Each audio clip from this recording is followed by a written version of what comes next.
Yeah. All right.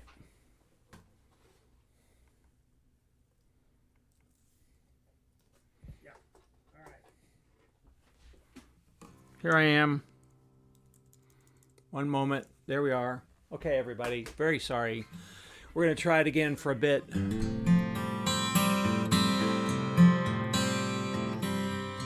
If you want to relieve some of your comments, the how is your soul kind of stuff, I am happy to hear those. I'm going to turn me down so I don't hear myself. Apologies, friends.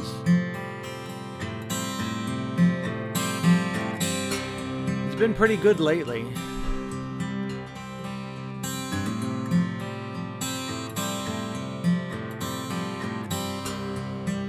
Well, good morning, friends. This is try number 2 for Coffee on the Porch. My name is Eric Folkerth. I'm a pastor, musician, writer here in Dallas, Texas. I do a live stream every Tuesday morning here on Substack. We had a lot of problems with the internet earlier. I think those are resolved. Let's hope. It seems to be zipping around now better on my end, I hope. I hope I just didn't jinx it just then. But anyway, we have a few folks. We have, hey, Leslie and Michael and Nancy and at least 5 of you who have found us again. And that's, you're just going to have to, people are going to have to check their notifications on Substack, and it should pop up. It looks like it did for you. Good morning, Beth Washburn. All right, friends, we were doing How is Your Soul? I'm gonna noodle just to give people a chance to get here. And that'll give us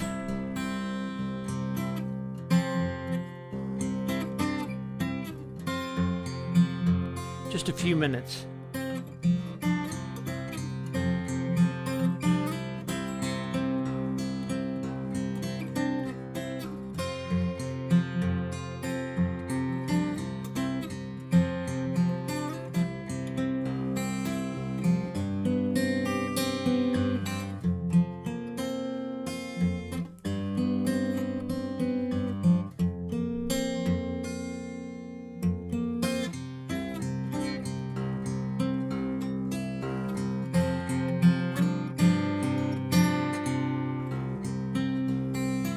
Good morning, Carol Ann Chidlaw. Well, you guys have stumbled on Coffee on the Porch, an hour-long time of conversation about politics, spirituality, music life. Spirituality, music, politics life is...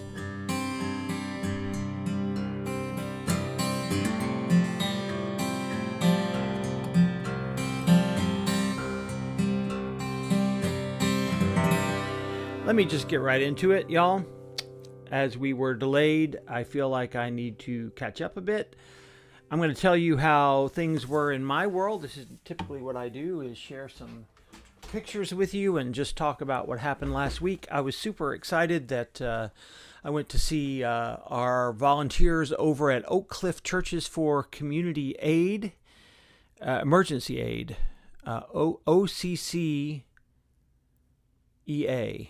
Oak Cliff Churches, it's not the best acronym, but it's a little food pantry. We were very worried. Our church was very worried when we heard about Trump cutting food assistance to the poor. So we re-upped to volunteer at the food pantry once a week. We do a shift on Wednesdays. If you happen to be in the Dallas area and are looking for a place to volunteer, come and see us on Wednesdays at Oak Cliff Churches for Emergency Aid.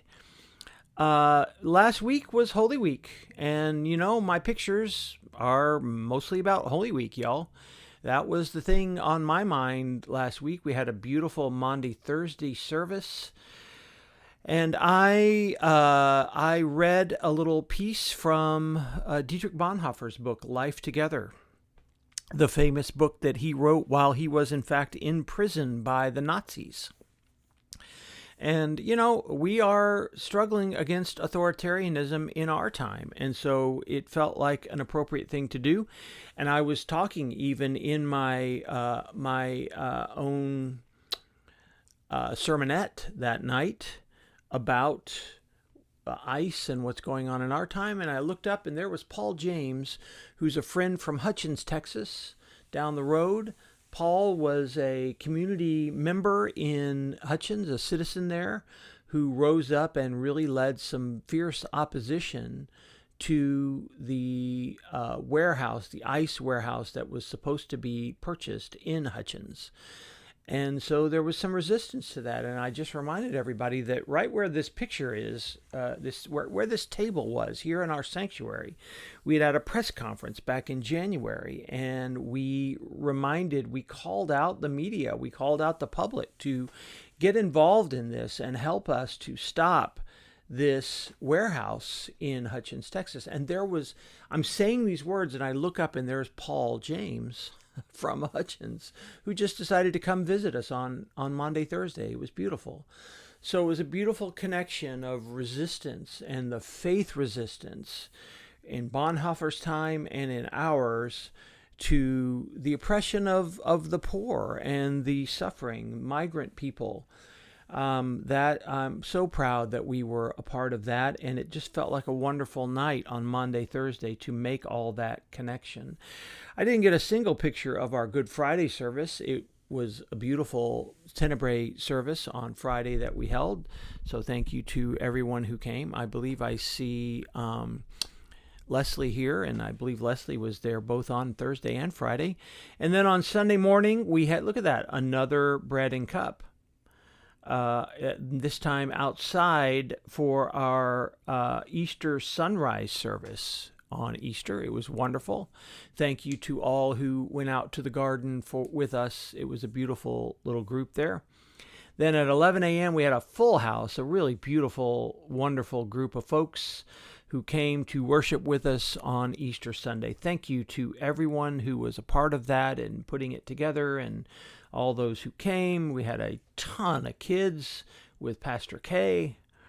That was wonderful. The choir was fantastic, as you see here, and we got a picture with my women here, women in my family, with their hats. I probably needed a hat.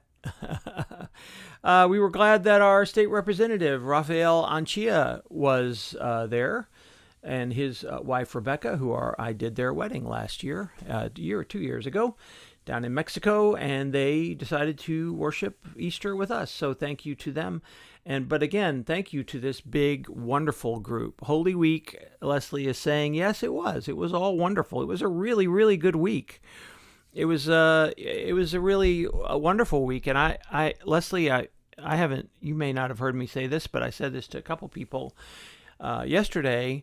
I did a little experiment. We didn't do a bunch of Facebook ads or events or any of that kind of online pushing like we've done, just as an experiment to see, okay, well, people, how do they find us? Do they find us? And it turns out a lot of people found us. We had a very, very nice group, and it was wonderful. And so that's a testimony to the fact that people are just finding us. They're finding that this is their place in North Oak Cliff, and we're very, very happy for that. So thank you to all of you who made it a great, great Holy Week. All right, y'all, look, there's a lot going on. Several people, Larry Pennington, who got knocked off, I'm sure. Larry and others noted that the war is going on. It's a rough war. I think you mentioned it too, Nancy Bryant. Said you're sorry that we're horrified that we are fighting Israel's war. And it does kind of feel that way, doesn't it? It feels like we're fighting a war that isn't even really our war, right? So that's an agreement for me on that. Because it is Easter, I want to focus on some awe and some wonder. Can we pull ourselves out of the spiral of the everyday news cycle just enough. Tara Lang earlier was saying that she was so inspired by getting off social media and going on walks. I want to tell you a couple things that inspired me this week, y'all. And look, this man right here, Joe Adele. I want you to look at this picture. This picture, it says, this is one of the greatest photos in Major League Baseball history. I got to tell you, that is not wrong. Joe Adele did something in a game the other day that it inspires awe in me, absolutely awe in me. Joe Adele, 3 times in one game, robbed hitters of home runs. Now, that is always a big deal. Anytime that happens. Let's take this picture on the left here. This is Joe Adele. This is one of the first 2 home runs where he robbed the people, the hitters. Look how high he is. So, if he's not right there at that moment, that's a home run. But he caught it. He robbed the hitter. And then he came back a couple innings later, did the same thing in about the same place, caught a second one. And then this third one is what you see on the right, where he ran a long way off to the side, leaped up to the side, and caught that ball as it went over the edge. I'm not frozen on my end, so I don't know what to tell you there, Nancy. It's not frozen here. But look at this. Look at this picture here. Look at the awe on these people's faces. Look at how joyous they all are. Look at the absolute joy on the faces of all of these people. It is just a moment of joy and wonder. And this is him this is his legs falling into the stand, and then he gets up and he holds up that ball. He robbed 3 home runs in one game. That is something you are never going to see again, I assure you. That is not something anyone is ever going to see again. That is a once-in-a-lifetime moment. So thank you, Joe Adele, for causing me awe and wonder. Now, that was not the only thing that caused me awe and wonder this week. The other thing that caused me awe and wonder, and I bet you as well, is this: the remarkable launch of Artemis II toward the moon. And right now, we, the United States of America, have people who are flying toward the moon, sailing toward the moon. They will be circling around the moon very, very soon. And I got to tell you, people feel all sorts of ways about space exploration, but I love it. And look at all these faces. Look at the people who gathered. These are exactly the same kind of faces that we're watching Joe Adele. These are people filled with awe and wonder in that moment of seeing Artemis II as it went up into the heavens. I find this to be a true moment of wonder and vision for us. And here is one of the new pictures of our Earth. Several people have noticed where there's a little less ice on the Earth than there used to be. And that is sadly probably true. But these astronauts, they get a special vantage point. They get to look back at this big blue ball of ours in a way that none of the rest of us really ever do. It's a remarkable thing to see that they get to see a vantage point that very few of us ever do. And look at this. This is the Earth from the window. Look how tiny that little crescent is. That's tinier than the crescent moon that you see when you look up into the night sky. Here's a better shot. This is maybe my favorite shot. Look at this, y'all. Look at those rays of the sun hitting a little sliver of the crescent Earth. Not the crescent moon, the crescent Earth. Isn't that gorgeous? And it can't help but inspire a kind of an awe and wonder in us, I hope. I think if we are honest with ourselves, this kind of moment really does that for us. It allows us to pull ourselves out of our earthly existence, out of the wars, and I want you to. I'm going to tell you a little story here. I've done this before. I've told this story, but it just feels like it fit in a way that it hasn't in years.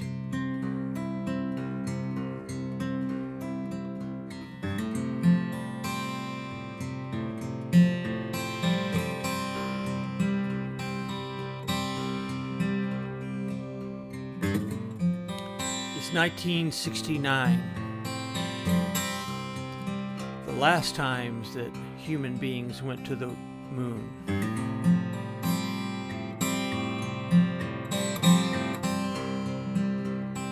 Rusty Schweickart is one of the astronauts.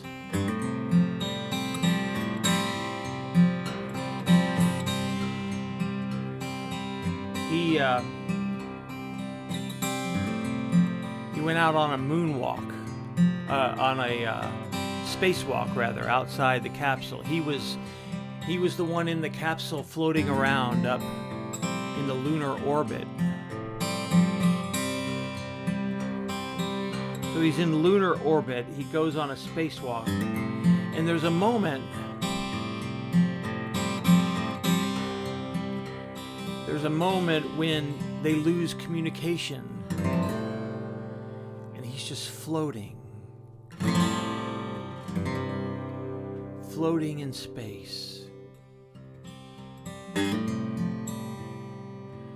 All you can see is that dark void. And then he turns around for a minute and he sees that tiny blue marble. It's not even a big blue ball. It's not even this big. It's not that what he saw wasn't that big. What he saw was this big. That little blue marble.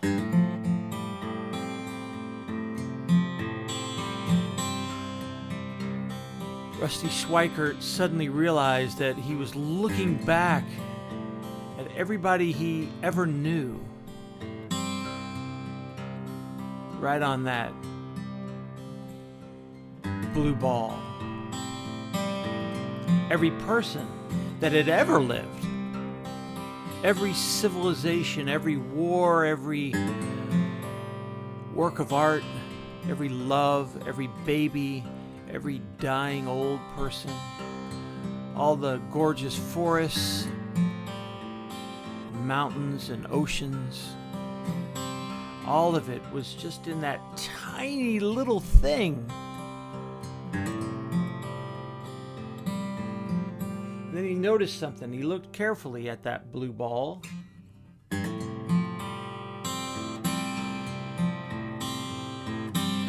he noticed there weren't any lines. There weren't any nation lines. You can see it right there. That's the picture they just sent back. It's 50 years since we've been to the moon. Guess what? There's still no national boundaries.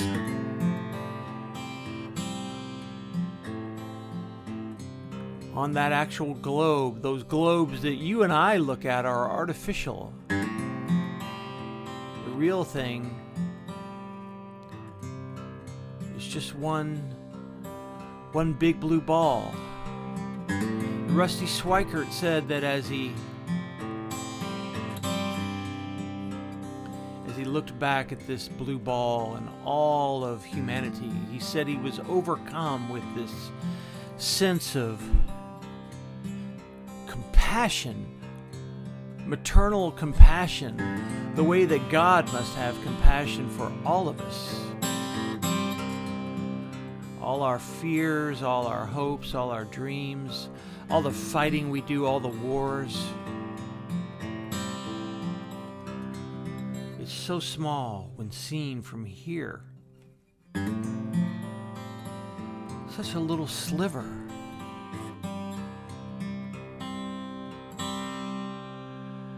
So, in honor of Artemis, I want to do my favorite hymn. Sing you my favorite hymn today.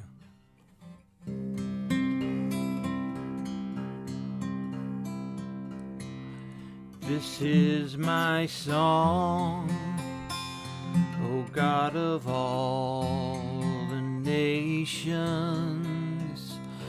a song of peace for lands afar and mine.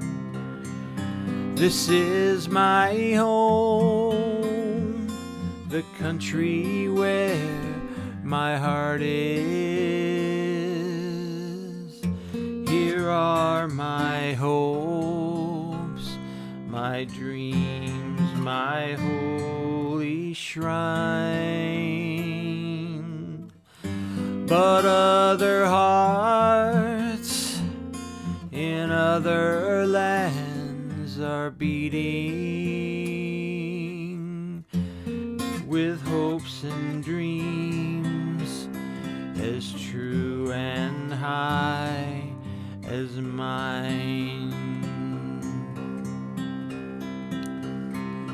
My country's skies are bluer than the ocean, and sunlight beams on clover leaf and pine.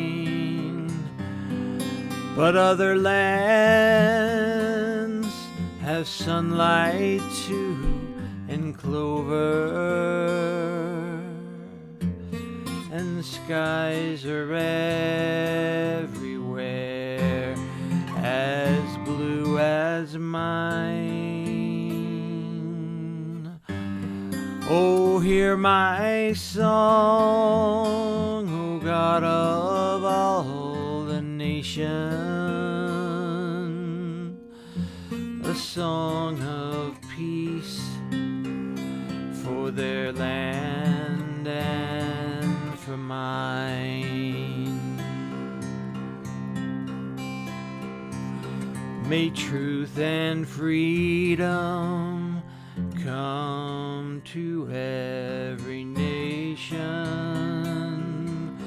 May peace abound where strife so long has raged, that each may seek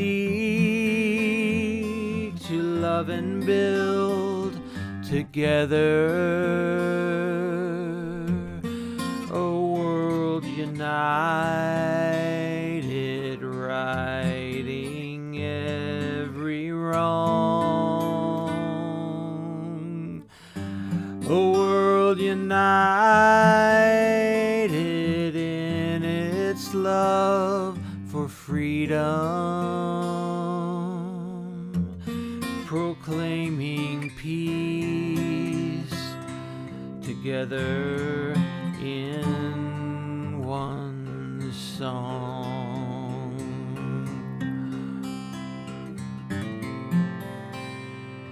This is my song, the great hymn written by Lloyd Stone, and third verse written by someone I can't remember right now. But this is my song. And in the midst of war, in the midst of oppression, in the midst of so much that we are worried about, so many legitimate fears of our everyday, these are not fake, these fears of ours. The dangers are very, very real.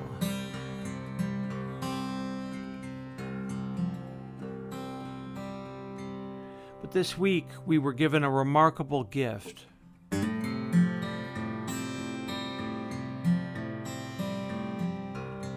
see this, that little blue sliver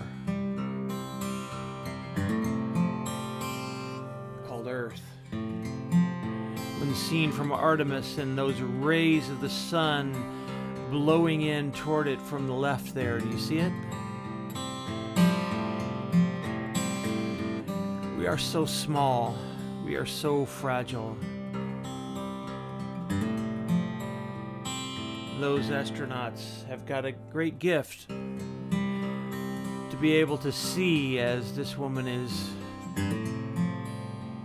seeing, to see the whole thing. Every civilization that ever was, every ocean, every tree, every baby, every old person, all down there.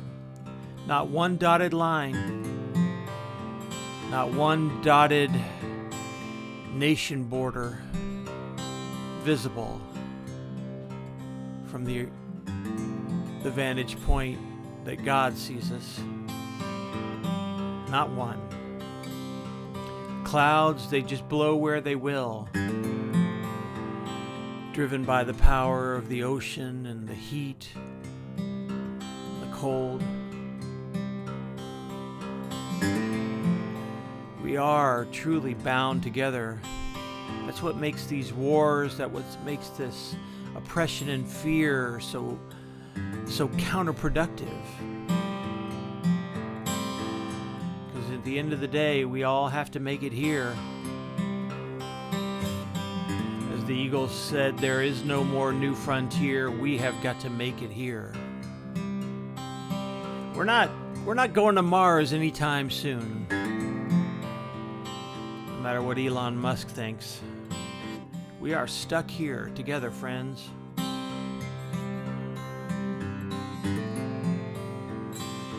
So sing this song to your nation and your national pride. This is my song, my country. But also that second verse.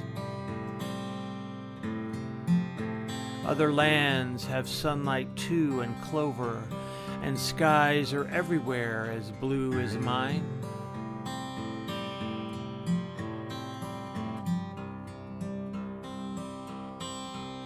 This is the truth of who we are.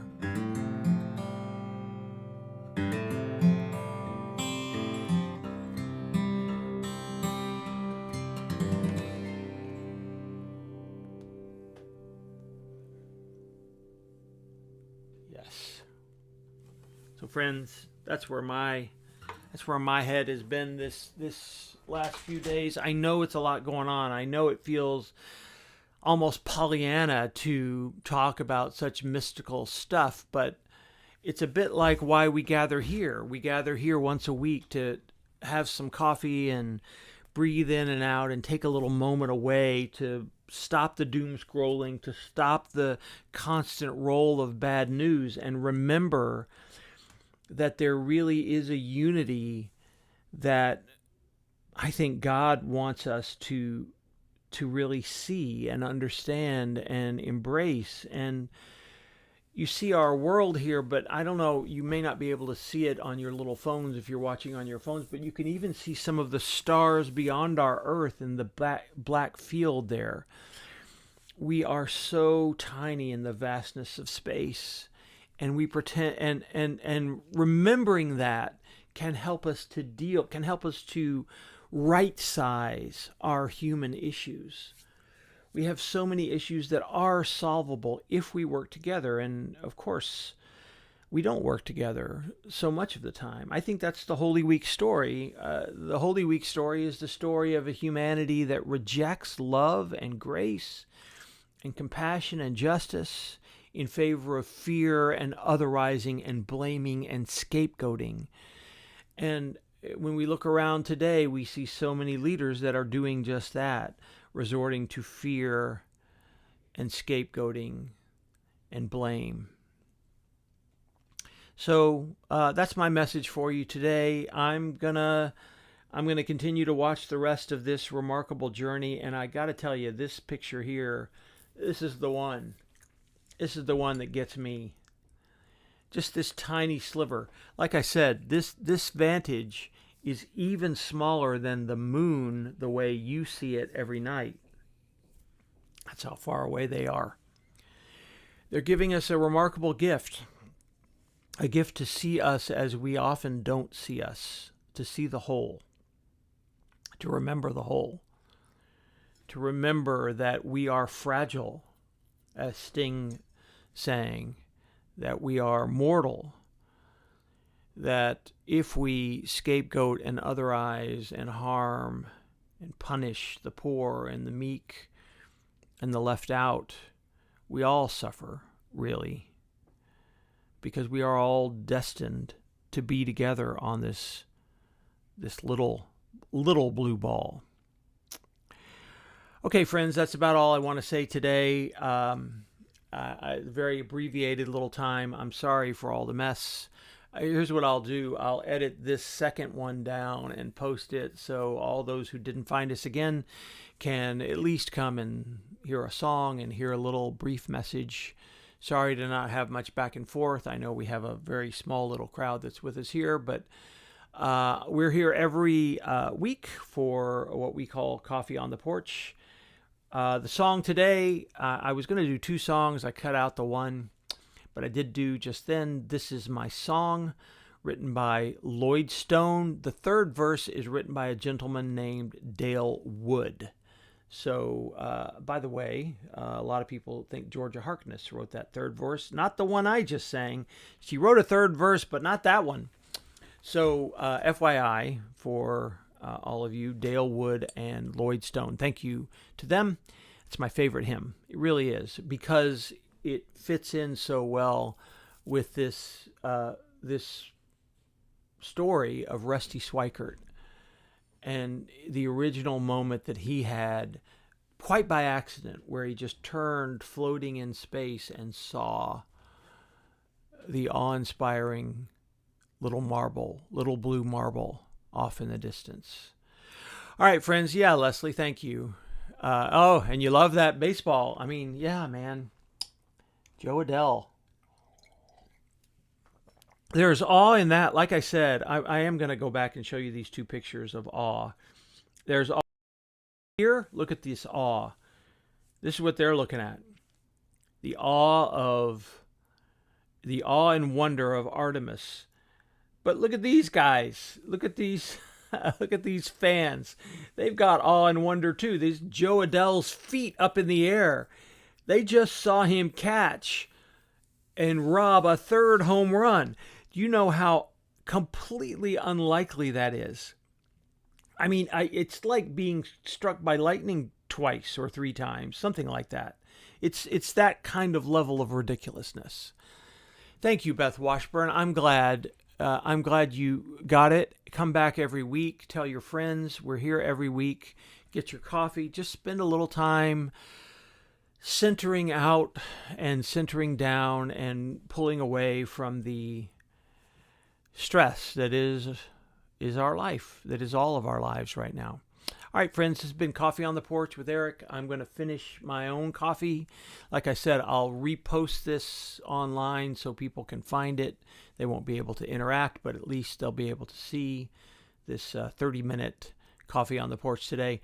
Until next week, we'll hope to be back with you next Tuesday, 9:30 Central Time, here on Substack. Until then, grace and peace, and hope you have a great week. Bye-bye.